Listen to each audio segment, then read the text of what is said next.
বর্ষা আসার ঠিক আগেই সেমি হার্ড প্রুন করে দিয়ে ভালোভাবে ভার্মিকম্পোস্ট এবং মিশ্র জৈব সার এই দুটো কম্পাইল করে দিয়েছিলাম এই গাছের গোড়ায়।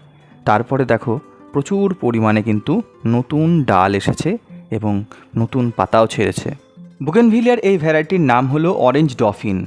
এর পাতার যে ভ্যারিগেশন সেটা দেখো কতটা চমৎকার, ফুলের থেকে যেন পাতাই আকর্ষণ করছে সকলকে। এই গাছে এখন যত নতুন নতুন কচি কচি ডাল আসবে আর আমাদের কাজ হবে চা পাতা তোলার মতন সেই নতুন ডালের ডগাগুলোকে পিঞ্চ করে দেওয়া। এই পিঞ্চিংয়ের কাজটা আমরা যত ভালোভাবে করতে পারবো, বিশ্বাস করো 5 থেকে তত বেশি পরিমাণে ডাল আসবে। আর যত বেশি পরিমাণে ডাল তত বেশি পরিমাণে ফুল পাবো আমরা নভেম্বর মাস থেকে।